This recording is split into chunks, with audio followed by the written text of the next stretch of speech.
보통은 성관계의 만족도를 높이기 위해서 적절하지 못한 방법을 선택을 합니다.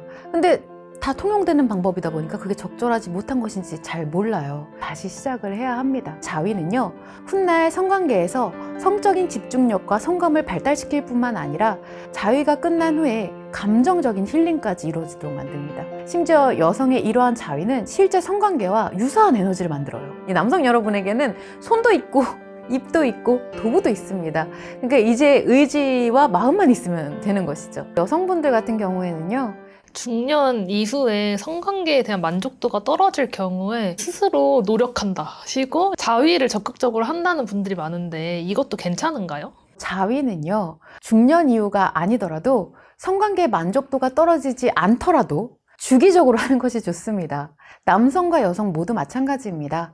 물론 자위할 시간이 없을 정도로 부부의 성관계가 너무 활성화되어 있어. 그러면 굳이 필요하진 않지만 성관계의 주기가 좀 길고 불규칙한 부부는요, 두 사람 모두 규칙적인 자위를 하는 것이 굉장히 저는 권장을 합니다. 성욕의 해소를 위한 것이 아니라요, 규칙적인 자위는 남성과 여성 모두에게, 특히 여성에게는 케겔 운동을 대신하는 역할을 하기 때문에 질탄력과 이런 분비물 유지에도 꽤 큰 도움이 됩니다. 또한 이제 성욕에 의한 것이 아닌 루틴에 의한 자위를 하다 보면요, 훗날 이제 성욕이 없이 성관계를 했을 때도 그 성감이 원활하게 느껴집니다. 보통은 이제 성욕이 없으면 성감도 별로일 거라고 생각을 하잖아요. 그거랑 이제 분리하는 연습을 하게 되는 거예요. 그래서 한 가지 주의하셔야 할 점은, 규칙적인 자위는 그저 일상 루틴의 일환일 뿐이고요. 이 자위를 하며 상상했던 것은 현실에서 실현하고자 하는 그 욕구와 병행이 되어서는 안 됩니다. 그러니까 상상은 자유예요. 어떤 윤리적 개념, 도덕적 개념 이런 건 다 떠나서 마음껏 하시고, 다만 그걸 현실에서도 좀 이뤄보고 싶다, 이거는 안 된다는 거죠. 그래서 만약에 내가 그렇게 되면 성욕만 너무 강해지기 때문에 성욕을 해소할 수 없는 현실에 불만이 또 생겨나게 됩니다. 또한 이제 남성이든 여성이든 자위를 할 때도 마찬가지로 오르가즘과 사정에 초점을 맞추기보다 그 순간의 상상과 감각에 일단 집중을 하시기 바랍니다. 이 처음에는 그런 행위가 대체 이게 무슨 의미가 있어? 라고 의문이 드실 테지만, 점차 이게 일상에서 반복이 되다 보면요, 일상에서의 집중력이 높아지고 스트레스가 감소되는 것을 분명히 느끼실 수 있습니다. 그러면 이제 자위행위를 할 때 도구를 쓰시는 분들도 많다고 들었어요. 그러면 이 도구를 활용해서 올바르게 자위를 하는 방법도 있을까요? 도구를 사용하시는 것은 사실 문제가 되지 않아요. 하지만 진짜 자위는 사정과 오르가즘의 목표를 두지 않고 천천히 충분하게 이루어져야 됩니다. 남성이든 여성이든 일반적으로 자위를 성욕 해소의 수단으로, 빠른 수단으로 생각을 하시죠. 그래서 이제 급하게 오르가즘을 느끼고 사정하는 것에만 이렇게 목표를 둡니다. 그러면 당장의 성욕은 해소될 수 있을지 모르지만 자위를 통해 얻을 수 있는 어떤 수많은 이점들을 전부 놓치게 됩니다. 심지어 성욕이 더 커질 수 있어요. 그래서 보통 남성분들의 경우 이제 성인물을 보면서 빠르게 오르가즘에 이제 도달하기 쉬운 그 구간을 이렇게 스킵해서 찾아보시거든요. 그보다는 이제 전체를 시뮬레이션 하면서 데이트부터 전이, 삽입부터 후위까지 전체를 천천히 즐기시고 계획하시는 것이 좋습니다. 이제 훗날 나의 여자를 위해서 이렇게 흘러가면 좋겠다라는 거를, 그리고 이제 자신 안에서만 갖고 있는 상상이기 때문에 어떠한 한계와 제약도 두지 마시고 충분히 상상하시되 현실과 연결지으려고 하셔서는 안 됩니다.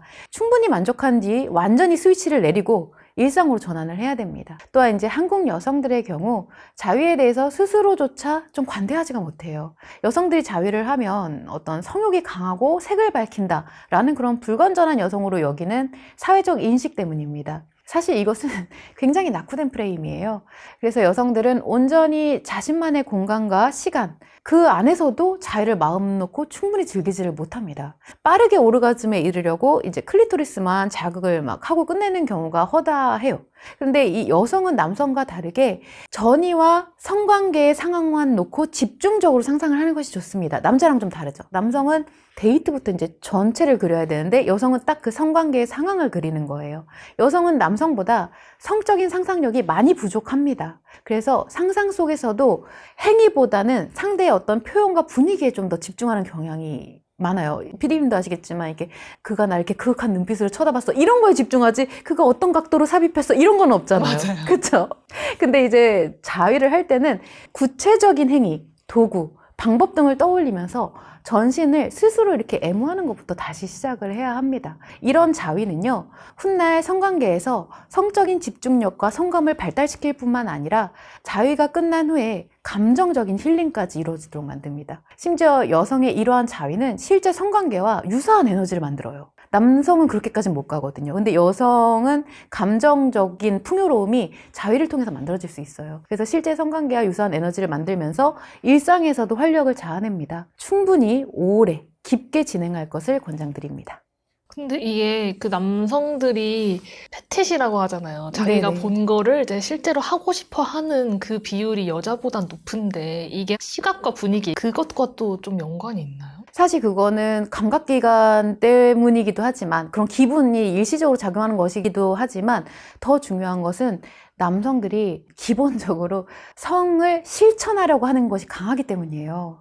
여성들은 그게 이제 감정으로 이어지기 때문에 감정이 풍요로우면 끝이 나요. 근데 남성은 그거를 일시적인 기분으로 느끼기 때문에 반드시 행위가 뒤따라야 된다라고 느끼거든요. 우리가 그걸 외부에서 봤을 때는 남성이 여성보다 성욕이 더 강하다라고 보는데 사실은 여성이 성욕이 강하면 남성보다 훨씬 강합니다. 근데 이거를 외부로 실천하려고 표현하지를 않는 거예요. 그 차이가 있습니다. 남성들은 이거를 행동까지 가야 뭔가 만족을 느끼는, 왜냐하면 감각기관이 직접 느껴져야 되기 때문에. 근데 여성들은 감정에서 막 작용을 하면요, 감각기관이 알아서 반응을 해요. 실질적으로는 감각기관의 자극이 외부에서 안 들어와도 내가 감정에서 그게 너무 이게 충만하게 이루어지면 감각기관이 따라서 반응을 합니다. 그래서 우리가 뭔가 이런 거 있잖아요. 여성분들 같은 경우는 키스하는 상상을 막 하면 왠지 뭔가 좀 막 되게 아랫배가 뜨거워진다거나 흥분이 되거나 이런 것들이 좀 있을 수 있잖아요. 상상은 진짜 한 것 같아요. 맞아요. 그게 정확합니다. 남성들은 그게 어려워요. 남성들은 그렇게 되면은 그걸 진짜 실천해서 느끼려고 해요. 그게 상상으로 그게 좀 어렵기 때문에. 그래서 겉으로 봤을 때 남자들이 훨씬 더 성욕이 강하다라고 생각을 하는 거예요. 어떻게든 기회를 만들려고 하잖아요. 각자 그 성관계 만족도를 위해서 자위를 하는 것도 영향이 있을까요? 이렇게 알고 계시는 분들이 되게 많아요. 보통 이제 남성이 자위를 너무 많이 하면 성관계를 잘 안 한다라고 생각하고 그 자위에서의 압력이, 손의 압력이 여성의 지압보다 강하기 때문에 성관계에서 만족도가 떨어진다라고 생각을 해요. 근데 사실이 좀 그렇지가 않아요. 그 일단 각자 자위를 하는 게 중요하냐고 말씀을 하셨는데 자위는 원래 각자 하는 겁니다. 이 성관계 중에서도 서로 이렇게 마주보면서 자위를 하고 도와주는 경우도 있어요. 그런데 그건 엄밀히 말하면 성관계지 자위는 아니거든요. 자위는 자위 나름의 그 기능이 있기 때문에 성관계와 자위는 분리해서 생각을 해야 합니다. 또한 이제 앞서 말씀드렸던 방법대로 정확한 자위를 하게 되면요, 부부가 성관계를 할 때 굉장한 효과를 갖게 됩니다. 이 성관계에 대한 인식 자체가 정서적 기반으로 변화를 합니다. 그래서 강력한 성감을 유지하기 때문에 성관계가 더욱 자유로워지고 다양해지고 빈도가 높아집니다. 그래서 남성과 여성 모두 충분히 상황을 시뮬레이션하는 것이 중요하고 성욕이 없이도 자유를 하는 그 연습을 하는 게 굉장히 중요해요. 그러면 내가 성욕이 없이도 이 정서적 기반 안에서 충분히 즐거울 수 있다는 걸 분리를 시킬 수 있게 되는 것이죠. 그래서 더욱 다채로운 상황에서 항상 준비된 상태에서 언제든 성관계에 임할 수 있고 언제든 강한 성감을 가질 수 있는 것은 이 부부의 성관계에서 더할 나위 없는 최고의 만족도를 갖게 만들게 되겠죠. 그렇다면 성관계 만족도를 높이기 위해서 두 분이서 부단히 노력하시다가 오히려 역효과가 났던 경우도 있을까요? 보통은 성관계의 만족도를 높이기 위해서 적절하지 못한 방법을 선택을 합니다. 근데 다 통용되는 방법이다 보니까 그게 적절하지 못한 것인지 잘 몰라요. 왜냐하면 그 방법이라는 것이 성적 자극 위주로서 성욕을 증가시키도록 만드는 방법이기 때문입니다. 처음에는 뭐 약간 야한 옷을 입어본다던가 도구를 안 쓰던 도구를 좀 써본다던가 어떤 색다른 체위를 해본다던가 아니면 좀 약간 특정한 플레이를 좀 해보는 방식을 합니다. 거기까지는 괜찮아요. 근데 그 방식이 좀 잘 맞지 않거나 쾌락 적응을 하기 때문에 갈수록 이제 별로 시답지 않아지면 방법이 점점 과감해지고 위험해지는 게 문제인 거죠. 부부 중 누군가가 오랫도록 억압하고 있던 성적 판타지가 막 나오기 시작해요. 왜냐하면 이제 그 전에 많은 것들을 해봤기 때문에 거리낄 것이 없잖아요. 그래서 이제 자기 판타지를 막 이야기하면서 어떤 스와핑이나 스리썸, 관전이나 이런 노출 같은 다자간 성관계를 시도하기 시작합니다. 그런데 다자간 성관계를 시도하면요, 일단 부부는 이전에 둘이서 하던 성관계로 절대 못 돌아갑니다. 아무런 감흥을 못 느껴요. 이 다자간 성관계가 사회적으로 인정되는 문화에서는 굉장히 엄격한 룰이 있습니다. 이게 부부관계를 해치지 않기 위한 엄청 까다로운 룰이 있어요. 그래서 굉장히 신중합니다. 근데 이런 부분은 다 간과하고 그런 부분은 아예 보지도 않고 일단 방법 자체만 들여오는 거죠. 그래서 무턱대고 다자간 성관계를 하게 되면 10중 8구 가정이 박살납니다. 그것으로 끝이 아니라 가정이 해체된 후에 이 남편과 아내는 이제 개인의 삶을 살아가게 되는데 그 각자 사는 동안에는 가정이라는 울타리에서 보호받지 못하고 완전히 무분별한 성관계 속에서만 살아가게 됩니다. 그래서 이제 성상담을 하다 보면은 생각보다 이런 문제를 문의하시는 경우가 엄청 많아요. 처음에는 그저 성관계의 만족도를 높이기 위한 시작이었을 뿐이었는데 갈수록 경계를 넘어서다가 끝내 이제 스스로들이 통제하지 못하는 경우에 놓이게 되는 것이죠. 그나마도 전문가와 상담을 하며 회복하려는 경우는 많지 않고 대부분은 이제 성관계에서의 그런 극단적인 쾌락에 중독이 돼서 벗어나지 못하는 경우가 많습니다. 골든타임이라는 게 있어요. 당장 이제 무너졌을 때 아직은 쾌락에 빠지지 않은 상태면 회복을 하려고 하거든요. 그 골든타임을 넘어가 버리면 가정이 뭐가 중요해? 이 섹스의 쾌락을 즐기는 게 가장 행복이야, 인생의 행복이야가 돼버리면 상담을 할 이유가 없어지는 거죠. 성관계에 대해서 서로 솔직하게 말하지 못하는 부부도 많으실 것 같은데 이 경우에는 또 어떻게 풀어가야 좋을까요? 맞아요. 근데 이게 어떤 팁들을 드리면은 이렇게 하시면 됩니다라고 말은 하지만 성관계에 대해서 솔직하게 말하지 못하는 게 오래됐다고 하면은 사실은 전문가의 도움을 받는 게 가장 큰 도움이 됩니다. 왜냐면 이 부부의 성적 문제는 너무 많은 오해와 왜곡에 의한 종합적인 결과물이에요. 우리가 단순하게 거부합니다. 왜 거부해? 싫으면 뭐 네가 날 안 도와줬잖아. 이런 문제가 아니라는 거죠. 사실은 그 이면에 너무 많은 왜곡과 오해가 있다는 거예요. 그래서 사회 문화적으로 편향된 시각을 또 가지고 있고 제대로 된 정보도 없고 쉽게 접할 수 있는 정보들은 대체로 성적 행동에만 초점이 맞춰져 있고 그러다 보니 이제 젊은 세대에서는 왜곡된 정보 속에서도 약간 버틸 체력이 있어요. 열정도 있고. 하지만 이제 결혼을 하고 나서 일정 기간이 지나 중장년에 들어서면 왜곡된 정보를 답습해서 진행하는 것은 젊은 때랑은 달라요. 큰 무리가 따릅니다. 그러다 보면 중장년의 부부는 자신들의 성관계를 이 행복과 활력으로 가져가기에 나이가 너무 많다라고 오해를 해요. 이 맞지 않는 옷을 입어서 불편한 것일 뿐인데 이제 자신들의 체형이 아예 틀렸다고 생각하는 것이 되는 거죠. 그러다 보니 부부는 이 더욱 성관계에 대해 솔직하게 말할 수 없게 됩니다. 솔직하게 말을 한들 기존의 방식대로는 성관계가 개선되지 않을 것이라는 그 확신이 있기 때문인 거죠. 그래서 만약 전문가의 도움 없이 두 사람의 문제를 해결하고자 한다면 오늘 이 시청하시는 이 영상을 곰곰이 한번 되새겨 보시면 좋을 것 같아요. 성관계는 과연 무엇을 위해 필요한 것인가? 내 인생에 어떤 역할을 하고 어떤 역할에는 걸맞지 않은가? 어떻게 상대방의 이야기를 이끌어낼 것인가? 하는 부분은 사실 오늘 영상에 전부 담겨 있습니다. 이 인식의 변화가 가장 중요하고 그 다음에 실천이 뒤따라야 된다라는 거. 그리고 이제 중장년의 성관계의 핵심은 성욕이 없는 정서적 기반의 삽입과 사정이 구애받지 않는 이 세 가지로 나눠볼 수가 있고요. 이 주제에 대해서 배우자에게 어떻게 생각하는지 의견을 물어본다면 좋은 시작이 될 것 같습니다. 이것만 바꿔도 우리 부부 만족도 확 올라간다 싶은 가장 중요한 한 가지를 꼽아주신다면 어떤 게 있을까요?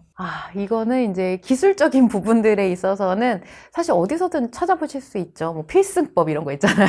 근데 저는 좀 심리적인 부분에서 좀 짧게 설명을 해드리도록 하겠습니다. 남성분들의 경우는요, 성관계에서 무조건 상대의 행복만을 생각하고 임하면 만족도가 훨씬 올라갑니다. 남성은 원초적으로 이 상대의 여성이 내 열정으로 주는 것에 의해서 행복감을 느끼는 그 반응에 가장 큰 만족감을 느낍니다. 자신의 쾌락은 한낱 감각기관에 느껴지는 짧은 전율에 지나지만 이 상대가 만족하는 모습은요, 오랫도록 자신의 열정과 자기 효능감을 지속시키는 불씨가 돼요. 그래서 이때 삽입 시간이나 발기력의 구애를 받을 필요가 전혀 없습니다. 이 남성 여러분에게는 손도 있고 입도 있고 도구도 있습니다. 그러니까 이제 의지와 마음만 있으면 되는 것이죠. 여성분들 같은 경우에는요, 성관계에서 무조건 자기 자신의 행복만을 생각하면 만족도가 훨씬 올라갑니다. 많은 여성들이 성관계에 있어서 무척 수동적이잖아요. 이 수동적이라는 뜻은요, 행동도 행동이지만 마음 자체가 이미 상대에게 성적 행복을 의지한다라는 뜻입니다. 설상가상으로 여성들은 이 자신이 상대의 마음에 드는지, 이상하진 않은지, 뭐 내 표정은 좀 어떻고, 몸매는 어떻고, 질 압력은 어떻고 하는 그런 굉장히 많은 것들을 눈치를 봅니다. 하지만 이제 앞서도 말씀드렸다시피 남성들이 가장 중요하게 생각하는 것은 여성 여러분의 반응이에요. 그래서 거짓 오르가즘이 아니라 여러분이 아무것도 신경 쓰지 않고 마음껏 그 상황을 누릴 때 오는 그 반응이 남성들에게 가장 큰 흥분 요인이 됩니다. 여기서 더 나아가서 여성 여러분이 자위를 할 때처럼 아무것도 눈치 보지 않고 마음껏 누려야지만 여러분의 만족도도 수직 상승하게 된다는 것을 참고하시기 바랍니다.